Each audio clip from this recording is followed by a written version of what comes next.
बघा, आपण आज शुद्ध लेखन नावाचं प्रकरण शिकणार आहोत. कोणतं प्रकरण? शुद्ध लेखन. आता शुद्ध लेखन हा शब्द शुद्ध कसा लिहायचा हे पहिल्यांदा मी तुम्हाला समजून सांगतो.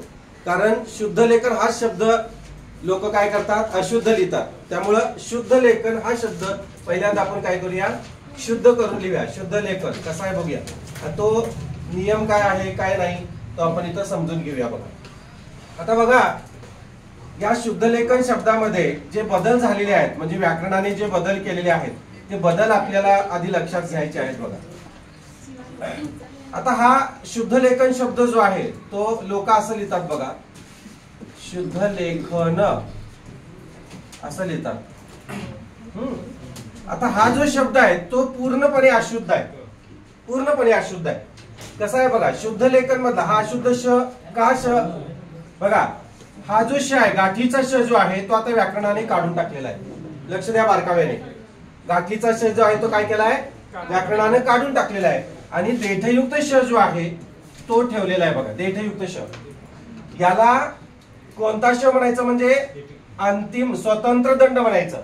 सुटा स्वतंत्र दंड म्हणायचं याला. सुटा स्वतंत्र दंड. दंडके तुम्हाला माहिती आहे, अंत्यदंड, मध्यदंड, सुटा स्वतंत्र दंड, दंड विरहित. बरोबर का? दंड विरहित कोणते आहेत तुम्हाला मी याच्या आधी सांगितलं होतं. बघा, गणे कुठलं, र बरोबर आहे. त्यानंतर एडका ए, ऐरणाई ही दंड विरहित आहेत. बघा, किंवा ऊ जो आहे हे ध्वनी जे आहेत सगळे, ऊस ऊ बरोबर, उखळ ऊ हे जे आहेत बघा, ऊर्जा मधलं ऊ, हे सगळं दंड विरहित आहेत. आता मध्यदंड असणारे सांगा बघू, मध्यदंड असणारे क बरोबर आहे. क हा मध्यदंड आहे. आणि कुठला फ बरोबर आहे. ही मध्यदंड असतात. बरोबर का? स्वरांमध्ये मध्यदंड असणारी कोणत्या आहेत रे? स्वरांमध्ये मध्यदंड असणारा कोणता आहे का बघा? हा कुठला आहे का बघा? ऋषिरू आहे बघा, ऋषिरू बरोबर का? हा मध्यदंड असणारा. आता मला सांगा, अंत्यदंड म्हणजे शेवटी दंड असतो. अंत्यदंड कसा? व बरोबर आहे. अजून ग, ग हा सुटा स्वतंत्र दंड आहे. म, म बरोबर आहे. ब बरोबर आहे. आता हा जो ल तुम्ही म्हणताय तो इथं लिहून ठेवतो मी ल, पण हा व्याकरणाने काढून टाकलेला आहे, त्यामुळे तो अंत्यदंडात येणार नाही. अंत्यदंड म्हणजे असं. आता अ येतो बघा, अ बरोबर का? भ येतो बरोबर आहे. हे तुम्हाला माहिती आहे. आपण नाममात्र घेऊया, ठीक आहे? हा हो, सगळं सगळं सगळं बरोबर बरोबर. हा लिहून सगळंच घेत नाही, माहिती आहे तुम्हाला, कारण पहिली दुसरीला नाही आहात तुम्ही.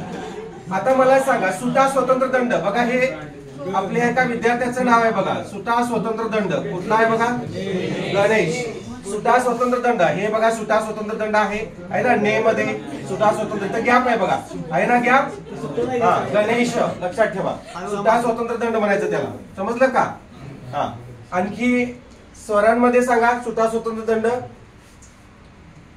ओझेवाला ओ हा बघा सुटा स्वतंत्र दंड आहे. औषधाऊ हा सुटा स्वतंत्र दंड आहे का? औषधाऊ. अम हा सुटा स्वतंत्र दंड आहे का हो? अम हा सुटा स्वतंत्र दंड आहे. मग कसा आहे तो? अंत्यदंडामध्ये आहे. अंत्यदंडामध्ये बरोबर आहे का? लागून चिपटून अंत्यदंडामध्ये आहे. आता इकडे लक्ष द्या, हे समजलं तुम्हाला? आणि दंड विरहित असणारे ते. आता शीर्षदंड सांगा. शीर्ष म्हणजे डोक्यावर, किंवा अर्धदंड म्हणतात त्याला. हा पूर्ण दंड असतो, अर्धाच करायचा. ई ह्रस्व ई दीर्घ ई बरोबर का?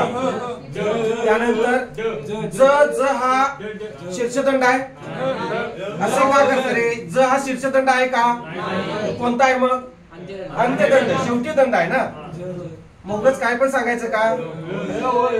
ळ हा ळ, ठीक आहे, ळ बरोबर आहे. ट ची सगळी ओळ, ट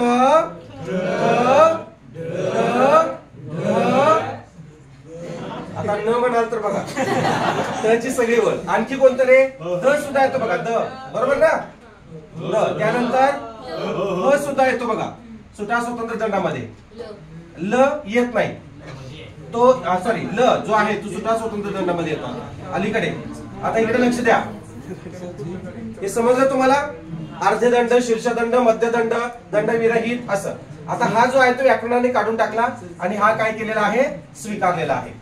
म्हणजे हा इथं अशुद्ध आहे बघा. आता हे बघा ल जो आहे तो बघा अंत्यदंडातला ल होता तो व्याकरणाने काढून टाकला आणि शीर्षदंडातला ल जो आहे हा बघा हा शीर्षदंडातला ल जो आहे तो व्याकरणाने स्वीकारलेला आहे ल वाकाराचा.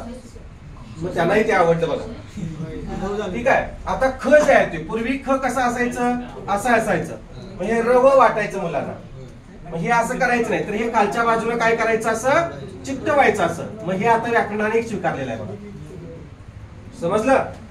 म्हणजे इथं चूक आहे बरोबर ना इथं चूक आहे इथं चूक आहे हे बरोबर आहे. आता हे ध बघा हे समजलं तुम्हाला. हा असाच स्वीकारलेला आहे ल असा. हे पेपरला 2 आलं होतं बघा. हे आलं नव्हतं. बाकीचा अतिरिक्त मी तुम्हाला एक व्हिडिओ टाकलाय काल ग्रुपला मराठी भाषेतील व्याकरणिक बदल जे आहे ते बरोबर का. तर ते तुम्ही बघून आला असेल थोडं. यात सगळं आणखी मी तुम्हाला उल्लेख त्यामध्ये करणारच आहे या लेखनामध्ये शुद्ध लेखनामध्ये. शुद्ध लेखनचं दुसरं नाव आहे प्रमाण लेखन. प्रमाणित लेखन म्हणजे जे शुद्ध आहे तेच लिहायचं आहे अशुद्ध लिहायचं नाही. व्यावहारिक भाषेत जे आपण मांडतो त्यांना शुद्ध लेखन म्हणतो बघा. बरोबर का. कौटुंबिक भाषेमध्ये आपण ते मांडत नाही आहे. आता हा शुद्ध लेखन शब्द जो आहे तो कसा अशुद्ध आहे ते मी तुम्हाला सांगतो बघा.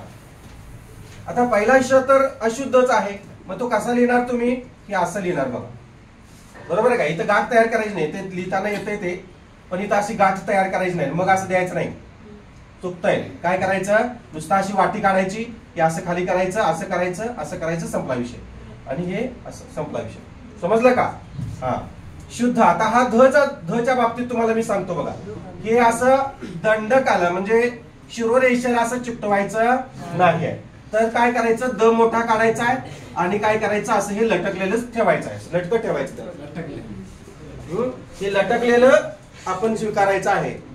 इथं शिरोरेषेला पकडून करायचं नाही. कुणाचा आधार घ्यायचा नाही. ज्या पक्षाने परवा घेतला तसा घ्यायचा नाही आहे. म्हणजे असा आधार घेतलेला आता निराधार झाले. लक्षात ठेवा. ते व्याकरणाने काढून टाकलेलं आहे. त्यामुळे मग कसं होणार ते असं लटकलेलं स्वरूप शुद्ध. आता हा शुद्ध शब्द झाला. कुठल्याही लक्षात ठेवा. आता शब्द नावाचा शब्द हा सुद्धा पूर्वीचा जो होता हा आता लांबून तुम्हाला योग्य वाटतोय बरोबर ना. पण हा सुद्धा अशुद्ध आहे. हा शब्द कसा लिहिणार श असा ही वाटी आणि द मोठं काढायचं आणि ब असं करायचं. हे झालं शुद्ध शब्द बघा. लटकलेलं ठेवायचं. लक्षात आलं. हा आता लेखन शब्द बघा. लेखन ल हा अंतदंडातला जो आहे तो काढून टाकलाय. काय केलेला आहे मग शुद्ध लेखनाचा ठेवलेला आहे. हा व्याकरणाने अंत्यदंड शीर्षदंडातला बरोबर का. आता ख कसा असा खालच्या दिशेने काय करायचं आहे जोडायचा आहे. आणि हे लहान न येते मोठं न नाही येत. शुद्ध लेखन. दाताला जीभ लागली लहान न दाताला जीभ नाही लागली की मोठा न शुद्ध लेखन. आता हा शुद्ध लेखन शब्द जो आहे तो योग्य झाला बघा. समजलं. हा शुद्ध शब्द आहे बघा. हा अशुद्ध आहे बघा. राहील लक्षात. आणि मग आता जवळपास 1972 साली शासनाने 18 नियम शुद्ध लेखनाचे ठरवून दिलेले आहेत. प्रमाण शुद्ध लेखनाचे किंवा प्रमाण भाषेचे प्रमाण लेखनाचे. त्या 18 नियमांपैकी आपण काय केले कॉम्प्रेस केलेले आहेत. म्हणजे जे नियम जे म्हणजे छोटे नियम केलेले आहेत त्या 18 ते आपण कॉम्प्रेस करून एक 8 ते 10 नियम आपण या तासिकेमध्ये घ्यायचे. अगदी बारकाव्याने लक्ष द्या. खूप छान पद्धतीने आहे. खूप सोप्या पद्धतीने समजून सांगतो. मला किंवा तुम्हाला सुद्धा आजपर्यंत कोणी हे समजून सांगितलं नाही किंवा इथून पुढेही मला वाटतंय कोणी समजून सांगेल असं मला तर वाटत नाही. कारण शालेय जीवनामध्ये सुद्धा शुद्ध लेखन शिकवत नाही. लक्षात घ्या. शालेय जीवनामध्ये सुद्धा शुद्ध लेखन शिकवत नाही.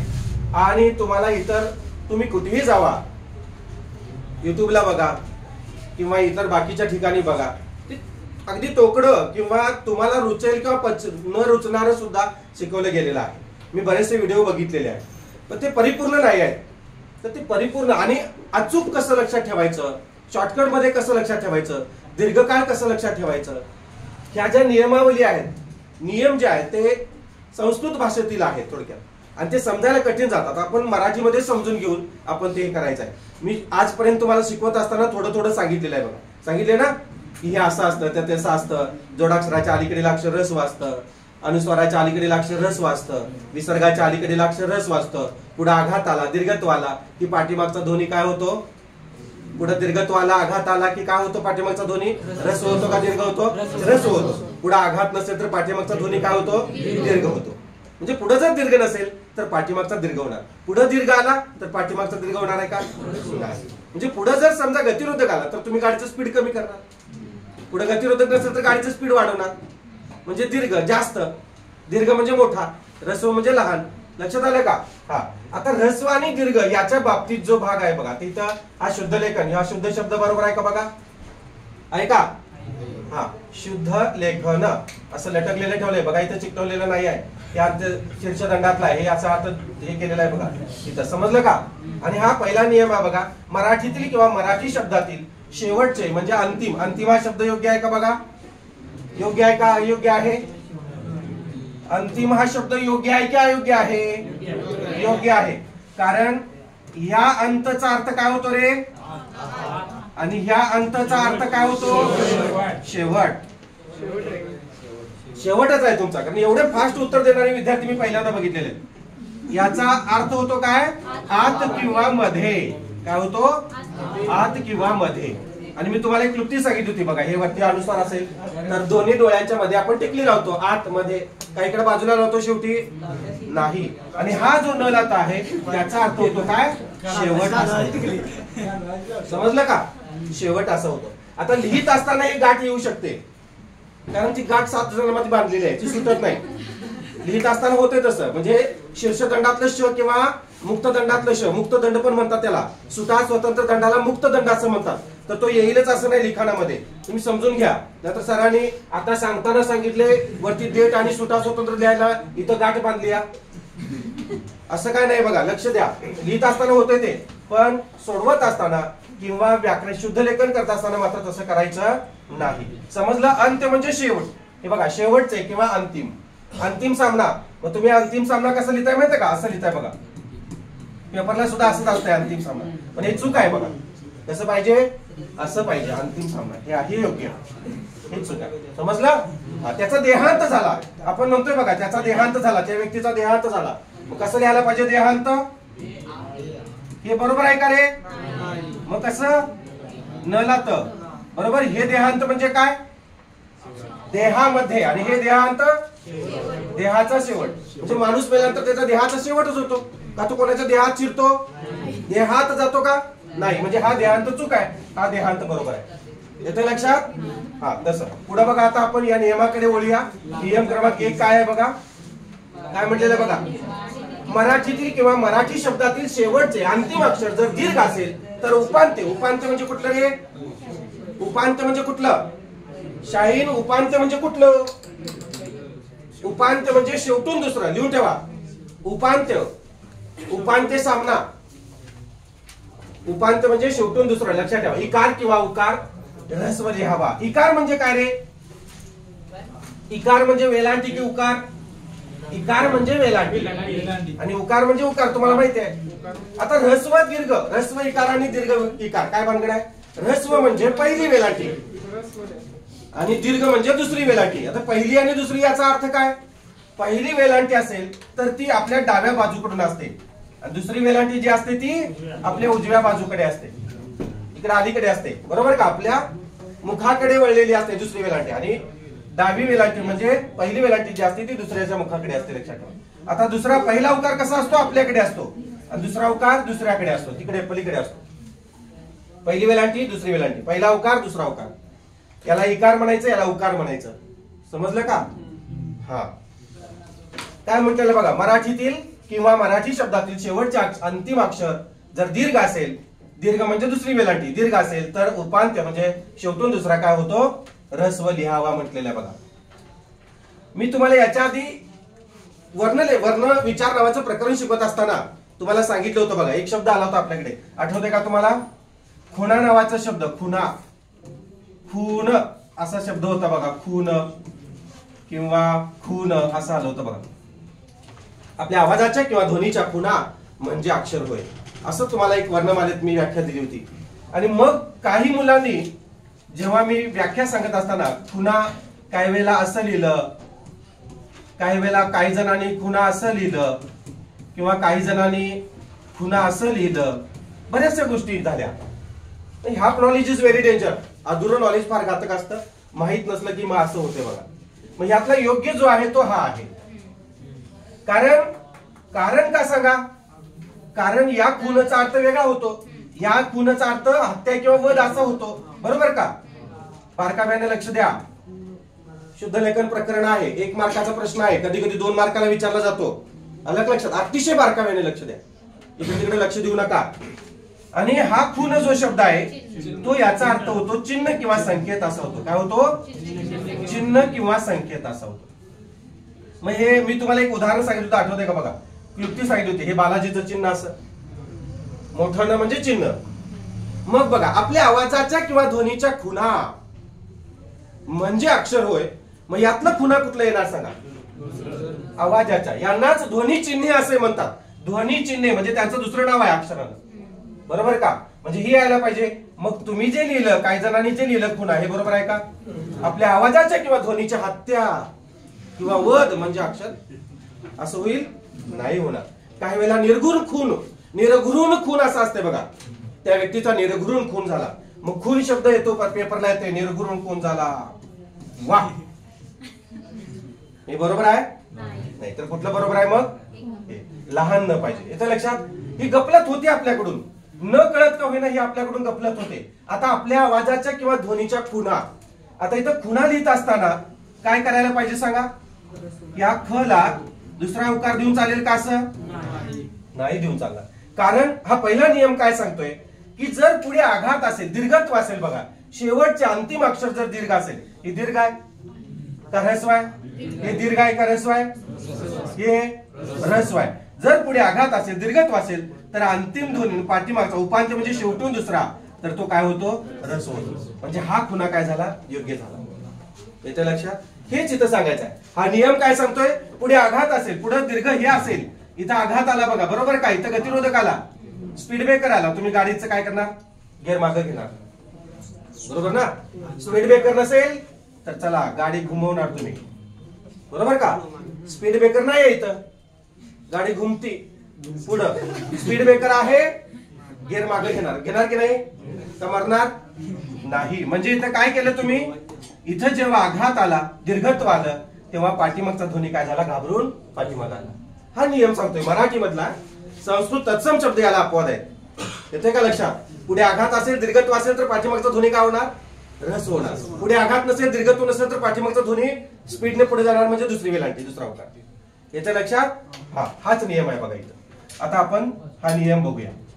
इथं उदाहरणात मी काय काय शब्द दिले बघा, बरोबर आहे का? हा, जुना, पुढे काय केलं? पुढे आघात आला, दीर्घत्व आलं, पहिला उकार आला, बरोबर का? आता दिवा, दिवा शब्द बघा, पुढे आघात आला, दीर्घत्व आलं, पहिली वेलांटी आली. पुढी काय झालं बघा? पहिली वेलांटी, पुढे दीर्घत्व आलं. आघात या शब्दाचा अर्थ समजून घ्या, मी क्लुप्तीसाठी सांगतोय. आघात म्हणजे दीर्घत्व, इथं समजून घ्यायचंय. आघातचा तसा बराचसा अर्थ वेगळा आहे. राज्यसेवेला जर विचारलं किंवा राज्यसेवेच्या दृष्टिकोनातून शिकवायचं तर तो वेगळा अर्थ होतो आघाताच्या बाबतीत. पण इथं तुम्हाला फक्त काय करा, तुम्ही आघात म्हणजे दीर्घत्व एवढं लक्षात समजून जावा फक्त. पिसू बघा, बघा इथं पुढे, पुढे हा शब्द बघा, पुढे, बरोबर का? इथं पुढे एकारांत आहे, दीर्घत्व आहे, तर पाठीमागे ध्वनी काय झाला? ऱ्हस्व झाला. आता पिसू असं का लिहिलाय? पिसू शब्द सला दुसरा उकार आहे, बरोबर आहे का? म्हणून पहिली वेलांटी झाली बघा. आता इथं वकिली, नुसता वकील असेल तर रे दुसरी वेलांटी येणार. वाय दुसरी वेलांटी काय येणार सांगा? आघात नाही, दीर्घत्व नाही आहे, बरोबर आहे का? अंतिम ध्वनी दीर्घ आहे का? नाही. तर उपांत्य ध्वनी काय झाला? दीर्घ झाला. म्हणजे इथं गतिरोधकच नाही, स्पीड न गेली, दुसरी वेलांटी झाली. समजलं का? आणि आता इथं गतिरोधक आला तर काय होईल? इथं समजा ली आलं, गतिरोधक आला, बांध घातला तुम्ही इथं, तर इथं काय होणार? पहिली वेलांटी होणार. का? का तसं होणार? पुढा दीर्घत्व, मग अंतिम ध्वनी दीर्घ झाला, उपांत्य ध्वनी काय होणार? मग ऱ्हस्व होणार. हे मराठी शब्द आहे. सुरू बघा, सुरू बघा, र ला दुसरा उकार आहे, तर इथं पहिला झाला बघा. येते का लक्षात? आता मी म्हटलं की तो काम करीत होता, तर कुठली वेलांटी येणार? दुसरी वेलांटी होणार, बरोबर आहे का? तो काम करीत होता, इथं आघात नाही, दीर्घत्व नाही, दुसरी वेलांटी होणार. माझ्या कामाकरिता त्याला मी इथे बोलवलेलं आहे, काय झालं बघा? इथं तर मध्ये आघात आला, दीर्घत्व आलं, पहिली वेलांटी झाली. आम्ही गुढी उभा केली, काय होणार? दुसरी वेलांटी. येतं लक्षात? आता आणखी शब्द आपल्याला इथं लिहायचे. तुम्हाला जेवढे शब्द आठवतात तेवढे मला सांगा, मी इथं काय करतोय? लिहून घेतोय. तुम्ही 3-4 ओळी इथं सोडलेल्या असतील, बरोबर आहे का? मी तुम्हाला हे टाकलेलं आहे ग्रुपला, पीडीएफ टाकलेली आहे. चला सांगा मराठी शब्द सांगा, पट पट पट पट सांगा. चला हा वाडीचा काय संबंध आहे? उगाच काय पण सांगायचं नाही. आता याचा काय संबंध आहे सांगा. इकार आणि उकार म्हणलेला आहे बाळा, इकार आणि उकार. इथं तू काय सांगायलायस? हा कुठला काना पुढं? बर ठीक आहे, विडी. बरोबर आहे, विडी योग्य आहे, मान्य. चला विडी ठीक आहे. शिडी बरोबर आहे, लिहून घ्यायचं आहे. ज्या ओळी सोडलेत ना तुम्ही त्यात लिहून घ्यायचं आहे पट पट पट पट. मी पुसणार आहे लगेच. कुठे आहे वही? राहिली. तुम्ही कसं राहिला नाही बरं? वही घरात आणि तुम्ही शाळेत? लिहून कुठे घेतलंय? कधी घेतलंय? मागच्या वर्षी. बर या वर्षी परत घ्यायचं. हा अजून सांगा. चला अपडेट घ्यायचं, अपडेट सांगा पट पट पट पट पट पट. तुसो सांगा. अजून सांगा शब्द. अरे मराठी शब्द सांग. तुषार हा संस्कृत शब्द आहे. मिठी बरोबर. अजून सांगा. हा वही, खुर्ची. आणि तुम्ही परत हिला चाललाय बघा. वही, खुर्ची. हे आहे का? काय संबंध आहे का रे? हा नियम वेगळा आहे. खुर्ची. हा खुर्ची. खुर्ची हा जो शब्द आहे बघा, खुर्ची हा जोडाक्षराचा नियम आहे. इथं घ्यायचं नाही. हा जोडाक्षर आलं. जोडाक्षराच्या अलीकडे अक्षर ह्रस्व आहे. र किंवा नफाराच्या नियमाला अपवाद येतो. हा नियम नाही इथं चालणार. सांगा पटपट पटपट. हा चिकू. चिकू बरोबर आहे, चिकू. हसू नका, बरोबर आहे त्याचं. पुढं सांगा. लक्ष द्या. पटपट पटपट सांगा. मुळा. ए लिंबू या नियमात बसणार नाही. लिंबू अनुस्वाराच्या अलीकडे अक्षर ह्रस्व असते, त्या नियमात आहे. हा चालू शकतोय पण नियम वेगळा आहे, समजून घ्या. लिहिला असाल तर स्टार करा. मुंडी. मुंडी ते त्याच सांगायलास तू. लिंबू म्हटलं गेला, मुंडी आठवली बघा. लय तयारी करून आलाय बघा. सांगा पटपट पटपट. वेळ वाया घालू नका. सांगा लवकर.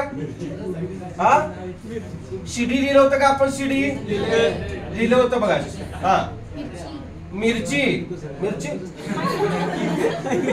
हा सांगा लवकर. फुगा. फुगा शब्द बघा. बरोबर आहे का? फुगा शब्द. फुगा शब्द. फुगा असेल, फुगी असेल, फुगे असतील, काही घ्या. झग्यात घालून. झग्याचा काय संबंध आहे? अजून सांगा पटपट पटपट. हा लक्ष द्या. सांगा लवकर. सुरा. भुगा लिहून घ्या. मी एका खाली लिहितोय, तुम्ही स्वतःम देऊन लिहून घ्यायचं. हा चुरा, भुगा. अजून चुरा. चुरा सुद्धा बघा. हा तुम्ही ब्रेडचा याचा चुरा आणता बघा खायला. चुडा बरोबर आहे. चुडा. लगेच यमक जुळव. यमक तरी जुळवून सांगा. मुळा. जुळा बरोबर आहे. जुळा बरोबर आहे. हा तुरा बरोबर आहे. सगळेच उकाराचे सांगू नका, इकाराचे पण सांगा. एकदा यमक चालू झाला की चालूच. हा सांगा. तुम्ही किती सांगितले? सांगा पटपट. सगळ्यांनी सांगायचं. प्रत्येकाने ठरवा की मी एक शब्द सांगणार आणि माझी बाजू मांडणार आहे. हा विटी दांडू बरोबर आहे. वा. विटी. सिटी. आता म्हणा तुम्ही यमक जुळवला, मी तरी मागे कशाला पाहिजे?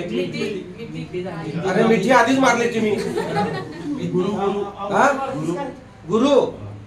गुरु हा तत्सम शब्द आहे तरी पण लिहितो. गुरु हा मराठीमध्ये असा लिहायचा. तत्सम शब्द गुरु असाच रस्वर. भीती.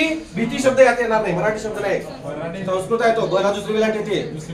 हा पुढे अजून सांगा. अजून पटपट पटपट सांगा. खुळा. खुळा आहेस काय मर्दा? खुळा तो शब्द सांगायचा राहिला. 3 वेळा खुळा खुळा म्हणाले.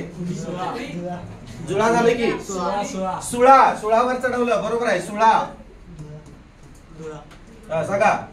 फुले, मुले,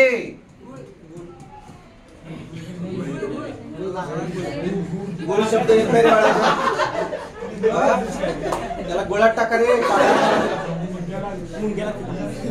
सांगा अजून, सांगा लवकर, पटपट पटपट सांगा. जिभेवर, नुसतं जीभ कसं येणार, दुसरी वेलांटी येणार. इथं जिभेवर, जिभेला, बरोबर का. हा अजून विटा झालेला आहे ना, ठीक आहे. पुढे सांगा अजून.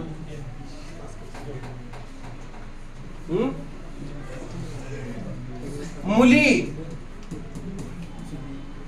चुली, नुसतं मूल असेल तर दुसरा होकार. आघात आहे का पुढे, नाही आहे. नुसतं चूल असेल तर पुढे नियम आहेच, तरी पण तुम्हाला समजून सांगतो. खुळी, खुळाचं खुळी केलं सोय, ठीक आहे. अरे बघा लक्ष द्या, जीभ नावाचा शब्द आहे, बरोबर. दुसरी वेलांटी जीभ, इथं आघात नाही, दीर्घत्व, दुसरी वेलांटी आली पाठीमागं उपांत्य ध्वनी, बरोबर. या नियमात बसणार नाही तो, बरोबर का. पण जिभेवर, मी जिभेवर चॉकलेट ठेवलं, बरोबर का. जिभे, इथं भेवर आघात आला नाही का, आलं का. आणि त्याला वर पुढं हे वर जोडा असं, किंवा जिभेचा, तर पहिली वेलांटी येणार. आलं लक्षात. इथं आघात आला, मग उपांत्य ध्वनी रस्व झाला. शब्दाच्या पाठीमागून जेव्हा आघात तिथं इथं दिसतो आघात, त्याच्या पाठीमागून दुसरं. लक्षात. हे वर त्याला फक्त शब्दयुगी अव्यय जोडलेला आहे. नुसते 2 अक्षरी येतील असं नाही, 3 अक्षरी पण असू शकतात, 4 अक्षरी पण असू शकतात. मग ते बघायचं आपण. मराठी शब्द पाहिजे, याला अपवाद शब्द जे तत्सम आहे ते खाली आहेत, तुम्हाला दाखवणार आहे मी. मुळी, मुळा लिहिलं, मग त्याला इकार दिकी, मुळी झालं की कुत्री. कुत्री हा शब्द जो आहे तो या नियमात येणार नाही. या नियमात कुत्री शब्द येणार नाही. काय रे कुत्रे आहे, सॉरी, यात येणार नाही तो. का सांगा, जोडाक्षराच्या अलीकडील अक्षर रस्व असतं, त्यातला नियम आहे तो, यात येणार नाही. आपला नियम वेगळा आहे तो. जुनी, बघा तसं तरी काहीतरी करा, लांब बसून. मी एकार द्या म्हटलं तर त्यानं द्यायला चालू केलं. आता काही जण जुने म्हणतील, जुने सुद्धा जरा पहिला चुका येणार. अजून खुळा, आता किती वेळा मी हू सांगा. काय म्हणलं तुम्ही, पुराण म्हणलं, असं म्हटलं का, पुराण, पुराणा, ठीक आहे, बर ठीक आहे. संस्कृत शब्द तरी पण असू दे, पुराणा, जुना पुराणा. पुढे अजून, अजून काय, देवी, पुढे येतोस, तुझ्या अंगातच आणून देतो बघ देवीला. आता या देवीचा काय संबंध मला सांगा. हा, त्याला लावारे हळद जरा आहे, इथंच आहेस ना, अंगात आले देवी. काय संबंध, चाललंय काय, सांगतोयस काय. तो म्हटला म्हणून तो खा म्हणतोय, खातोस. पुढे बघा, पटपट पटपट सांगा अजून, पटकन सांगा. गरिबी, बरोबर आहे. नुसतं गरीब असेल तर दुसरी वेलांटी, गरिबी पहिली वेलांटी येणार, बरोबर आहे की. सांगा पटकन अजून, पटपट पटपट सांगा, पटपट. आठवतंय का नाही,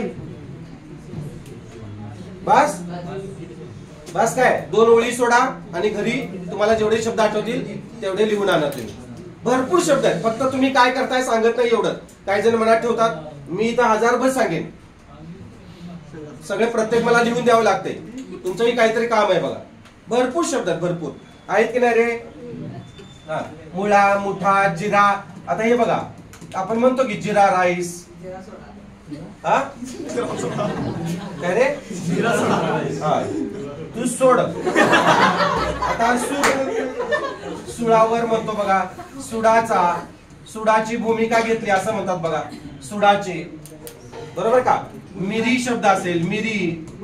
भरपूर शब्द आहेत, भरपूर घेतलं तर. मुळकाट, मुळकाट उसपटून मारे ना. मुळकाट, हे काय संबंध आहे मुळकाटचा. मुळासकट काढून मारतो मग याला माळा म्हणून. मुळकाट. गावठी शब्द सांगू नको. अजून काय सांगा. आता पिसू, पिसू आपण शब्द घेतले बघा, बरोबर. जीवाचे रान केले, नुसतं जीव असेल तर दुसरी वेलांट येणार आणि जीवाचे रान केले त्याने असं असेल तर पहिली वेलांट येणार. येते का लक्षात? चला पुढे आता बघूया अपवाद, बघूया या नियमाला. तुम्ही 2-3 ओळी सोडा. चला अपवाद घ्या. काय अपवाद आहेत बघा. अपवाद तत्सम संस्कृत शब्द. संस्कृत तत्सम शब्द म्हणजे संस्कृत मधून जसेच्या तसे जे शब्द आलेले आहेत ते मात्र या शब्दाला अपवाद आहे, त्या नियमाला अपवाद आहे. आपला नियम काय रे? नियम काय सांगा? हा, शब्दातील पुढे जर दीर्घत्व असेल तर पाठीमागचा ध्वनी काय होतो? उपांत ध्वनी ह्रस्व होतो. इथं मात्र काय बघा, लक्ष द्यायचं. इथं मात्र पुढे जरी दीर्घत्व असलं तरी सुद्धा उपांत ध्वनी कसा आहे? बोलायचं नाही कुणी, पुढे घेणार बघा, लक्ष द्यायचं. पुढे जर दीर्घत्व असेल तर पाठीमागचा ध्वनी काय झाला? दीर्घ राहिला. हा, का दीर्घ राहिला? कारण हा संस्कृत हे तत्सम शब्द आहे. तत्सम म्हणजे काय? संस्कृत मधून जसेच्या तसे आलेले, यांना आपण बदल करू शकत नाही. मराठीमध्ये लिहिताना सुद्धा तसेच लिहायचे ते. आता तुम्ही म्हणाल सरांनी सांगितले पुढे दीर्घत्व आहे तर पाठीमागचा ध्वनी ह्रस्व करूया, मग ती ह्रस्वच करते बघा. हे कुणीच सांगितलं नाही. कारण गीता बघा, गीता सातपुते असू दे, गीता पाटील असू दे, काही असू दे. हा, माझी बहीण आहे, चुलत बहीण, सक्की चुलत बहीण आहे बघा. तर ही कायम काय करते? पहिलीच वेळा लिहिते. कारण आजपर्यंत आपल्याला जेव्हा शाळेत घातलं तेव्हा शाळेतल्या बाईंनी काय केलं? जसं लिहिलं तसंच आपण ते फॉरवर्ड करत आलो पुढं. बरोबर आहे का? आता ते बदलून चालणार आहे का? नाही. शाळेतल्या बाई PhD झाल्या होत्या का मराठीत? MA मराठी झालेले असतात का? काय माहिती? जाऊन विचार जा. तर ते कायम गीता लिहिते. संगीत असू दे तर ते सगळं असं आहे, लक्षात घ्या. दीपा शब्द बघा, दीपा शब्द असाच लिहिला जातो. बरोबर का? दीपा शब्द. तर हे चुकीचं आहे बाळा. संस्कृत तत्सम शब्द जे आहे ते जसेच्या तसे आपल्याला लिहायचं आहे. मीना नावाची मुलगी बघा, मीनाक्षी असू दे, मीना असू दे, हे असंच लिहिते. तर हे चुकीचं आहे. तर ते कसं आहे बघा. गीता, नीला, नील जरी शब्द असला तरी तो असाच लिहायचा. नीला असलं तरी सुद्धा असाच लिहायचा आहे बघा. पीडा शब्द, मीना शब्द, सीता शब्द, सीता पहिली वेळा लिहिली जाते सीताला, पण पहिली नाही बघा. पूजा, पूजा हा शब्द अर्थभेद करणार आहे. जर तुम्ही तो पहिला उकार ठेवला तर त्याचा अर्थ वेगळा होतो बाळांनो, आणि दुसरा अर्थ ठेवला तर त्याचा अर्थ वेगळा होतो. याच्या आधी तुम्हाला बऱ्याच वेळेला मी सांगितलेलं आहे, तरी सुद्धा इथं दोहरतो. पहिला उकार पूजा म्हणजे काय रे? हा, अर्थभेद. यातले बरेचसे शब्द अर्थभेद करणारे शब्द आहेत. तुम्हाला शुद्धलेखनात शब्द सापडतील. सूत नावाचा शब्द असेल, बरोबर आहे का? शील नावाचा शब्द असेल, शिला नावाचा शब्द असेल. इथं शिला नावाचा शब्द आहे का बघा? कुठं आहे? सुशीला आहे बघा, इथं आहे. तर हा जो शब्द आहे तो सुद्धा अर्थभेद करणारा शब्द आहे बघा. मग यात पूजा नावाचा शब्द जो आहे तो अर्थभेद करणार आहे. पहिला उकार पूजा म्हणजे काय सांगा? पहिला उकार पूजा म्हणजे शून्य, बरोबर आहे. आणि दुसरा उकार पूजा म्हणजे काय? पूजनीय किंवा प्रार्थनीय, वंदनीय, बरोबर आहे. मग पूजा पाटील कसं लिहायला पाहिजे? लिहिते कशी? तिला माहित नसते. आलं लक्षात? शून्य किंवा भोपळा असं होतं याचा. पूजा पहिला उकार, लक्षात येते का? तसंच इथं शिला सुद्धा तसंच आहे बघा, शिला. मग पहिली वेलांटी शिला म्हणजे काय रे? पहिली वेलांटी शिला म्हणजे काय आणि दुसरी वेलांटी शिला म्हणजे काय? पहिली वेलांटी शिला म्हणजे दगड किंवा पाषाण. काय ते? दगड किंवा पाषाण. आणि दुसरी वेलांटी शिला म्हणजे काय? चरित्र किंवा चारित्र्य. आता बघा, सुशीला. आणि जर सुचा अर्थ काय रे? सुचा अर्थ चांगला. कोण बोलतंय? पुढे येतोस? सुचा अर्थ काय? चांगला. मग सुशीला कसं पाहिजे? हे योग्य आहे का अयोग्य आहे? योग्य आहे. म्हणजे चांगलं चारित्र्य असणारी. आलं का लक्षात? हा, असू नको. आणि हे जे लिहिते हे सुशीला बरोबर आहे का रे? नाही, हे चूक आहे का? चांगला दगड येतं का लक्षात? आयुष्यभर मात्र हे लिहिलं जाते बघा. माहित नसले. Half knowledge is very danger. अधूर नॉलेज फार घातक असतं, बरोबर का? त्यामुळे हे आपल्याला नॉलेज समजून घ्यायचं आहे बघा. तुम्हाला समजलं का? लीला नावाचा शब्द सुद्धा हे असाच लिहायचा. मीना असू दे, रीना असू दे, पूर्वा. पूर्वा या नियमाला दुसरा नियम आहे त्याला, म्हणजे रफाराच्या अलीकडील अक्षर दीर्घ असता. हा नियम त्यामध्ये 2 नियमामध्ये बसतो. तो 3 नियमामध्ये बसतो. 3 कुठले? जोडाक्षराच्या अलीकडील अक्षर ह्रस्व असतं त्याला अपवाद येतो. रफाराच्या नियमाचा योग्य शब्द आहे तो, आणि या नियमामधला अपवाद आहे तो. येतं का लक्षात? त्यानंतर मयुरी शब्द बघा. मयुरी, मयुरेश कसं लिहिलं जाते बघा, असंच आयुष्यभर लिहिलं जाते, असंच लिहिलं जातं आयुष्यभर. पण ते असतं कसं, मयुरेश पाहिजे कसं रे, दुसरा उकार पाहिजे, बरोबर का. कस्तुरी आयुष्यभर पहिला उकार लिहिला जातो, पण तो दुसरा उकार पाहिजे. सीमा आयुष्यभर पहिली वेलांटी लिहिते, पण पाहिजे कसं, दुसरी वेलांटी पाहिजे. भीती शब्द, मगाशी शब्द तुम्ही उपलब्ध केला होता बघा, तर भीती शब्द कसा आहे बघा, असा आहे भीती शब्द, असाच लिहायचा कायम. नीती शब्द कसा लिहायचा, असाच लिहायचा. लक्षात येते का बघा. नीती शब्द असा. नीतिमत्ता मात्र, नीतिमत्ता शब्द बघा, समजा नीतिमत्ता शब्द आला तर मात्र तो असा लिहायचा. आता तुम्ही म्हणाल सर असं का, तर हा नियम वेगळा आहे म्हणाल. आपल्याला फक्त नीती बघायची. नीतिमत्ता हा शब्द सामासिक आहे.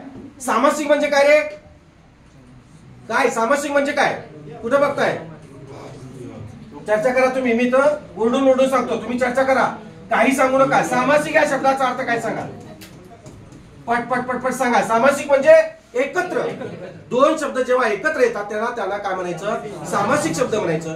दोन सामासिक शब्द एकत्र आले तर काय होतंय, हा जो अंतिम ध्वनी जो आहे, बरोबर का, हा अंतिम ध्वनी काय होतो, रस होतो. नीतिमत्ता, लक्षात येते का बघा.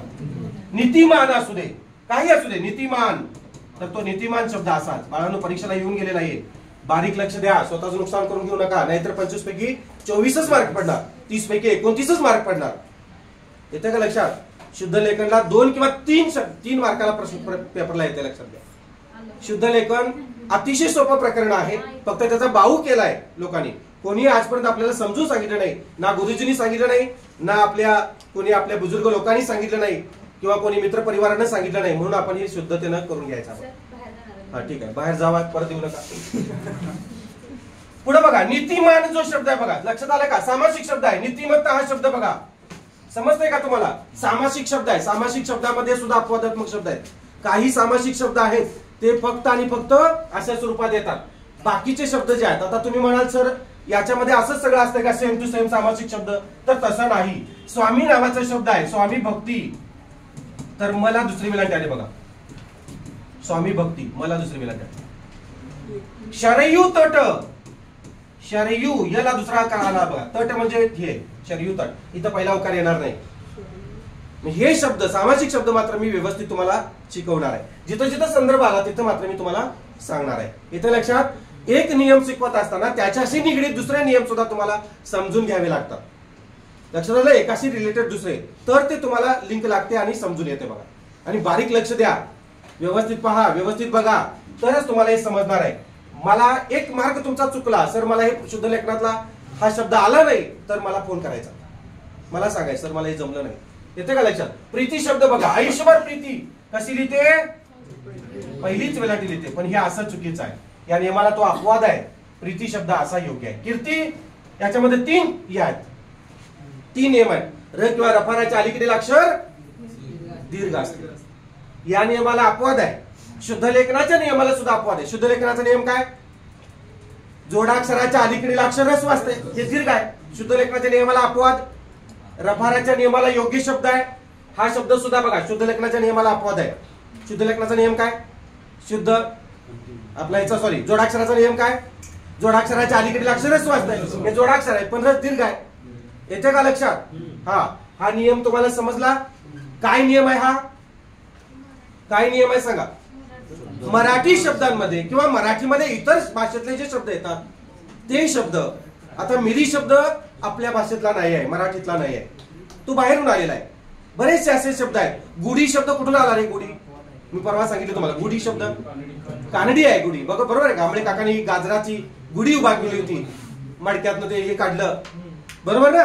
हा, तर तो गुढी शब्द कानडी आहे. म्हणजे फक्त मराठी नव्हे, मराठी भाषेतून मराठी भाषेमध्ये जे इतर शब्द आलेले आहेत ते सुद्धा फक्त त्याला अपवाद संस्कृत तत्सम शब्द सोडून आपण काय करायचं आहे, पुढे जर दीर्घत्व असेल तर पाठीमागचा ध्वनी काय करायचा, ह्रस्व करायचा. हा एवढा सोपा नियम आहे. आणि मग तुम्हाला मी ते साध्या पद्धतीने काय सांगितलं, पुढे जर आघात आला, दीर्घत्व आलं तर पाठीमागचा ध्वनी काय करायचा, ह्रस्व करायचा. आणि मग त्याला नियमाला काय आहे, हे जे सगळे शब्द आहेत हे अपवाद आहेत. येते का लक्षात. एका दुसरा आणखी शब्द असू शकतात पण ते दुसऱ्या नियमामध्ये आहेत म्हणून मी इथं लिहिलेलं नाही.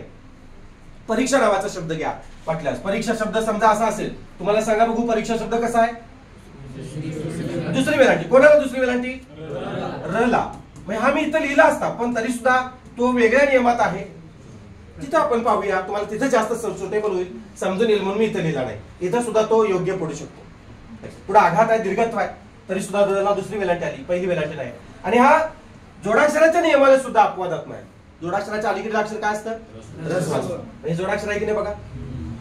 इथे लक्षात. पुढचे नियम सुद्धा तुम्हाला पाठवायला लागेल बघा. अजून आपण ते नियम शिकायचे आहेत प्रत्यक्ष, तरी सुद्धा मी ते दोहरतोय. आणि जोडाक्षराच्या नियमाला अपवादात्मक शब्द तुम्हाला इथं पाहायला मिळतात. येते का लक्षात? तर समजलं तुम्हाला. आता पुढचा जो नियम आहे तो आपण पुढच्या भागामध्ये पाहणार आहोत. पुढचा नियम काय आहे बघा, याच्या उलट आहे. पुढचा नियम याच्या उलट आहे. कसा आहे बघा, पुढे जर काय आहे बघा, पुढे अंतिम शब्द ऱ्हस्व असेल तर पाठीमागचा ध्वनी काय होणार आहे? दीर्घ होणार आहे. येते लक्षात? ते आपण पुढच्या तासाला पाहणार आहोत बघा. व्यवस्थित समजून घेऊया. हा नियम व्यवस्थित समजून घ्या, व्यवस्थित बघा. समजला नाही तर